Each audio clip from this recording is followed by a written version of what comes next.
o apóstolo Paulo estava escrevendo em Romanos 8, essa parte que li, 18 a 25, e aqui nós temos ele focalizando a glória futura, lembrando as circunstâncias do momento. Paulo foi um dos que passou duras provas na sua vida, na sua jornada cristã, esteve preso, sofreu grandes dificuldades, mas agora o apóstolo Paulo está alentando os cristãos em Roma, e ele está dizendo que, irmãos, tem por certo, sim, que os sofrimentos do tempo presente não são para comparar com a glória por vir a ser revelada em nós.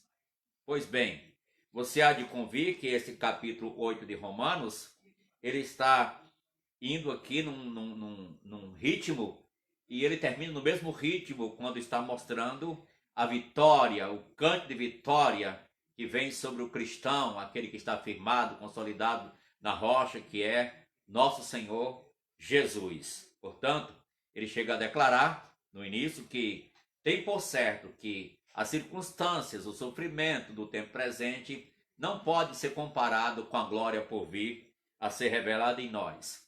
E está mostrando também uma situação que a ardente expectativa da criação está aguardando a revelação dos filhos de Deus.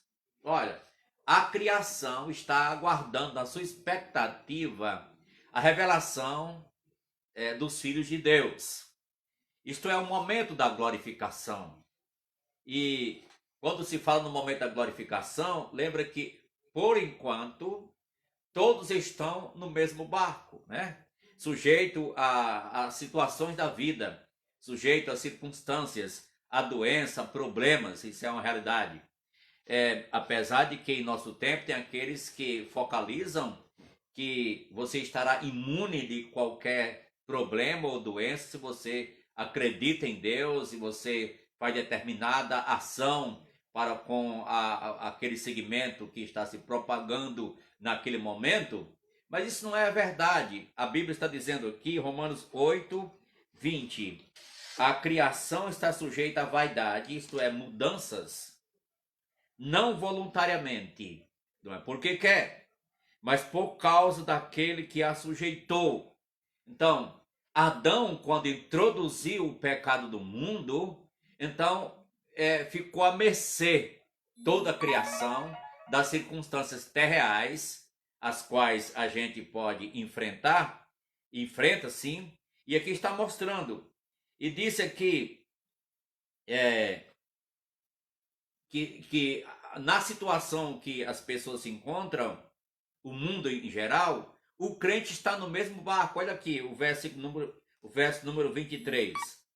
E não somente ela, mas também nós, que temos as primícias do Espírito, igualmente gememos em nosso íntimo, aguardando a adoção de filhos, a redenção do nosso corpo.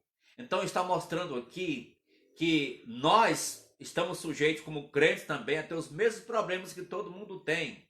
Por isso esse tempo, as precauções, as medidas de segurança, de prevenção, devem estar em alta, porque é assim que se prepara para evitar os problemas que vêm.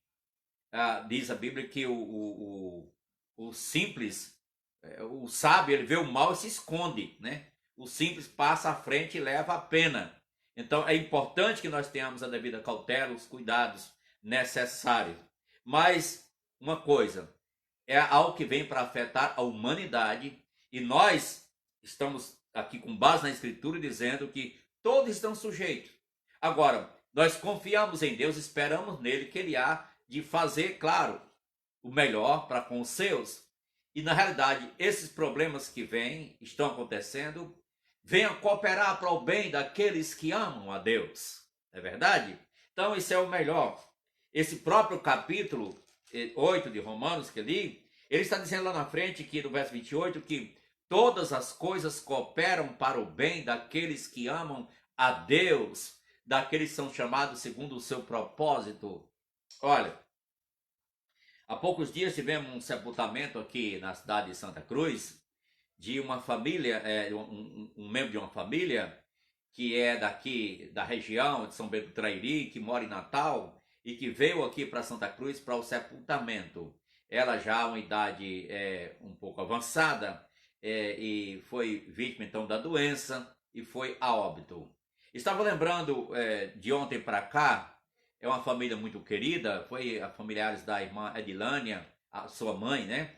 E foi feita a solenidade aqui em Santa Cruz, estive lá presente, e estava lembrando, quer dizer, como as coisas acontecem. Deus permitiu a ida daquela senhora o mês passado, né? Mês passado, ela adentrou a eternidade. E eu estava pensando, se ela estivesse viva hoje, lá em Natal, nos cuidados médicos, nos hospitais, como seria a situação? Como é que iria ser para ela e para a família? Deus permitiu a partir dela mais cedo um pouco e evitou muitos problemas para a própria família, não é verdade? Ver como a mão de Deus está por trás de todas as coisas e a gente nem entende. O que é certo é que todas as coisas cooperam para o bem daqueles que amam a Deus, daqueles que são chamados segundo o seu propósito. E aqui diz então que no capítulo 8 de Romanos, está dizendo que toda a criação está sujeita à vaidade por causa daquele que a sujeitou. E sabemos que toda a criação geme a um só tempo, suporta angústia até agora. Isso é uma realidade ao nosso redor, na história mundial, na história dos noticiários, na televisão, nas redes sociais, os acontecimentos a nível mundial, regional, local que estão acontecendo. O que aconteceu, aquela mortandade com os tsunamis que teve na Ásia e problemas diversos que aconteceram em vários lugares. Mas lembre de uma coisa, através de tudo isso é a natureza gemendo como consequência da queda do pecado. E assim, Jesus Cristo veio para nos trazer a vida indissolúvel, a verdadeira esperança. E por isso São Paulo começou dizendo que tem por certo que o sofrimento do tempo presente não é para comparar com a glória por vir a ser revelada em nós. Amém? Romanos 8, verso de número 18. Então, com essas palavras, eu quis encorajar aos irmãos para que tenham ânimo, tenham alento, não desanime, não desespere, não. É claro, não há motivo para o crente desesperar, claro, né? Que a gente fica preocupado, isso aí é natural, e vai procurar tomar as devidas medidas necessárias. E nesse tempo, assim, tem que ter muita prudência, é claro, mais ainda. Então, mas eu queria então mostrar aqui esse problema em meio ao texto que li e o que segue aqui. Que diremos, pois, à vista dessas coisas? Se Deus é por nós, quem será contra nós? Aquele que não poupou o seu próprio filho, antes por todos nós o entregou, porventura não nos dará graciosamente com ele todas as coisas? Então veja, quem tentará acusação contra os eleitos de Deus? É uma pergunta, né? Quem intentará acusação contra os eleitos de Deus? É Deus quem os justifica. Quem os condenará é Cristo Jesus quem morreu, ou antes quem ressuscitou, o qual está à direita de Deus e também intercede por nós. Lembra uma coisa, irmãos? Através dos problemas da vida, daquilo que nos cerca, tem alguém hoje à noite, agora, vivo, lá no céu, conhece você, conhece a mim, conhece os problemas que cada um está enfrentando. E diz a Bíblia que ele intercede por nós. Jesus intercede por nós. Ele esteve aqui na terra, conheceu a realidade humana, conheceu a circunstância humana. Ele está assentado à destra de Deus, intercede por nós. É a afirmativa dessa passagem aqui. E por isso o apóstolo pode fazer a pergunta: quem nos separará do amor de Cristo? Será tribulação, angústia, ou perseguição, ou fome, ou nudez, ou perigo, ou espada? Em todas estas coisas, porém, somos mais que vencedores por meio daquele que nos amou. Porque eu estou bem certo de que nem morte, nem a vida, nem anjos, nem os principados, nem as coisas do presente, nem o porvir, nem os poderes, nem a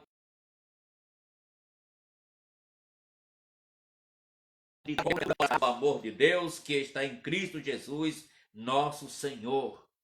É assim que o apóstolo termina o capítulo número 8 de Romanos, trazendo um eco de vitória, de encorajamento e esperança no Cristo vivo que está à direita do Pai, assentado, intercede pelos seus, intercede por nós, intercede pela sua igreja, intercede por aqueles que creem e que hão de crer. Ele está pronto a abençoar a cada vida na sua presença. Amém? Essa palavra que tenho para os irmãos hoje à noite. Agradeço a sua participação conosco. A